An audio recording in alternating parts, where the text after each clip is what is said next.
¿Satanás era realmente malo? Satanás es un personaje central en la religión cristiana y se le conoce como el enemigo de Dios o el príncipe de las tinieblas. La historia nos cuenta que Satanás fue un ángel caído que se rebeló contra Dios y, como resultado, fue expulsado del cielo y condenado al infierno. Esta visión tradicional de Satanás lo retrata como el ser absolutamente malvado y perverso. Pero, ¿era realmente así? Esto no es tan simple. Aunque ciertamente hay muchos aspectos de Satanás que son malvados, también hay otros aspectos que sugieren que puede haber más en él de lo que se ve a simple vista. Primero, hay que tener en cuenta que Satanás es una creación literaria, un personaje diseñado para representar el mal en la religión cristiana. Como tal, se espera que sea el antagonista en la historia de la religión.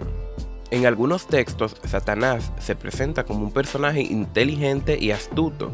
En el libro de Job, por ejemplo, Satanás se presenta ante Dios y sugiere que la única razón por la que Job es leal a Dios es porque le ha dado una vida buena.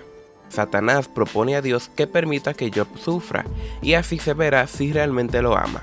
Dios acepta la propuesta de Satanás y permite que Job sufra, pero al final Job permanece leal a Dios. En esta historia, Satanás desempeña un papel importante como desafiador de la fe de Job, pero también parece tener una buena comprensión profunda de la naturaleza humana. Además, hay algunas interpretaciones de la figura de Satanás que lo ven como un símbolo de rebelión y libertad.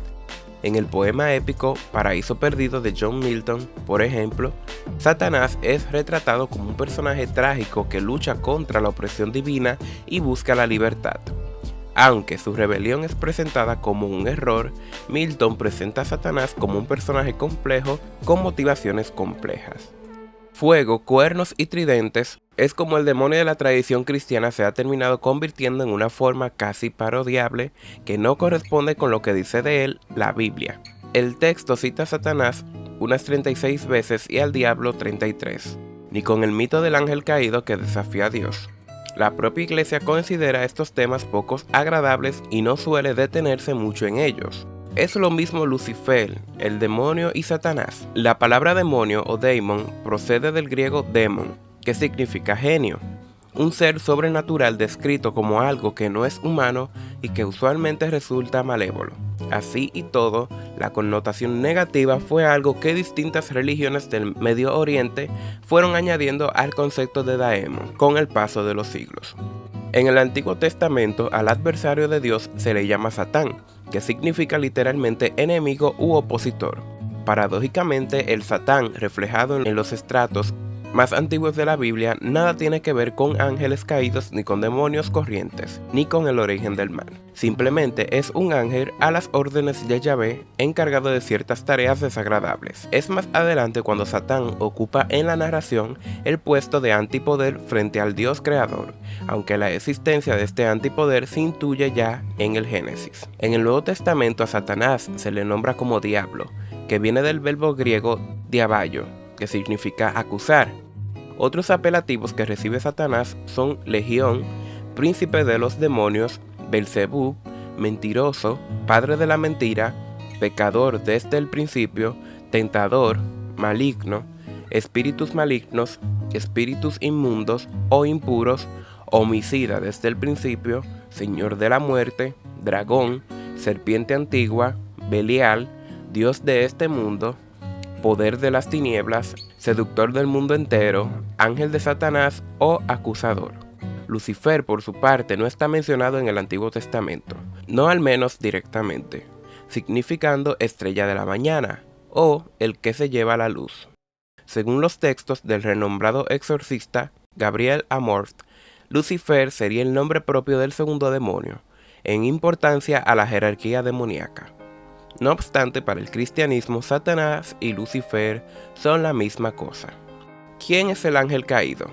Según la tradición cristiana, Lucifer representa al ángel caído, ejemplo de belleza y sabiduría, a quien la soberbia le condujo a la oscuridad. En consonancia con el pensamiento de Santo Tomás, el pecado de soberbia consistió en obtener la bienaventuranza sobrenatural no como un don gratuito de Dios, es decir, por su gracia, sino por sus propias fuerzas.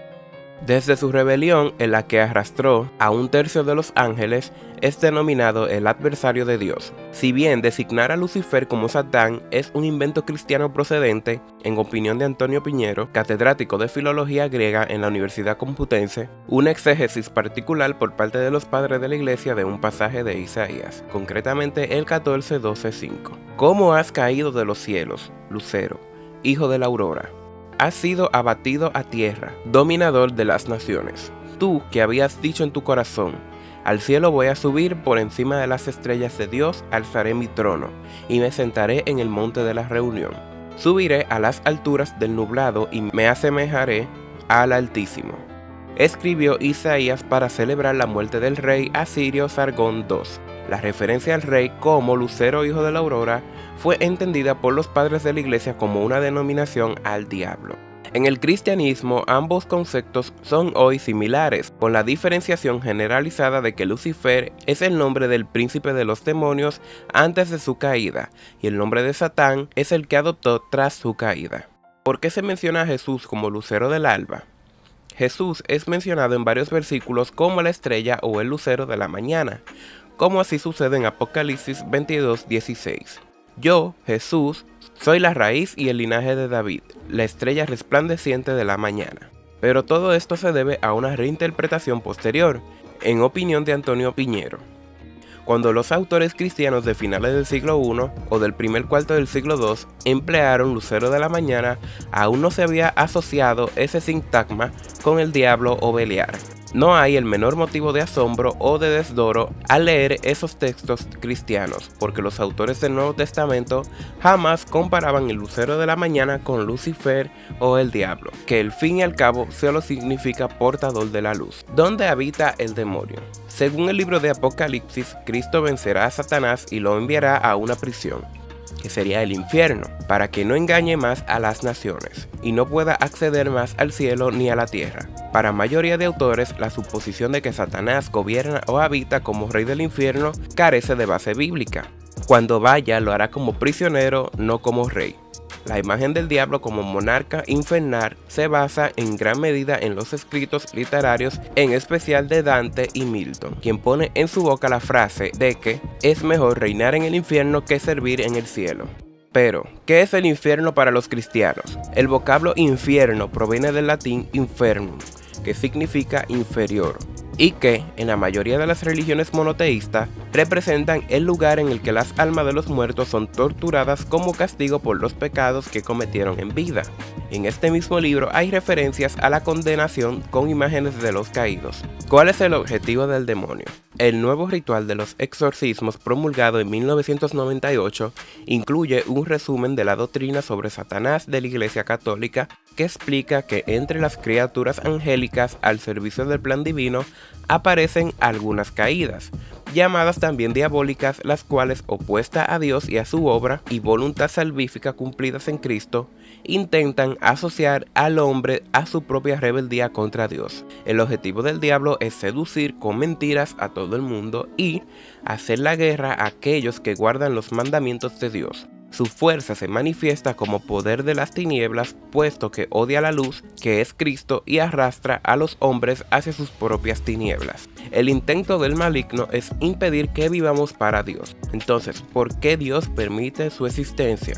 El demonio y los demonios no son males absolutos, sino seres que tienen una raíz de bien recibida de Dios, pero radicalmente distorsionada por un acto libre que los colocó irrevocablemente en una posición de rebelión contra Dios. Satanás no es más que una criatura poderosa por el hecho de ser un espíritu puro, pero solo una criatura. No pueden impedir la edificación del reino de Dios. El hecho de que Dios permita la actividad diabólica es un gran misterio, pero nosotros sabemos que en todas las cosas interviene Dios para el bien de los que aman. Hay que tener en cuenta que la figura de Satanás ha sido utilizada a menudo para justificar la crueldad y la violencia. Durante la Edad Media se creía que las brujas y los herejes eran seguidores de Satanás, y miles de personas fueron perseguidas y asesinadas en su nombre. En la actualidad, algunas sectas satánicas practican rituales oscuros que pueden involucrar el sacrificio de animales o incluso de personas. En conclusión, la respuesta a si Satanás era tan malo es que depende de cómo lo veas. Desde una perspectiva religiosa se le considera el enemigo de Dios y, por lo tanto, el mal personificado. Pero desde una perspectiva más literaria o simbólica, es un personaje complejo con motivaciones y características que van más allá de lo simplemente malvado.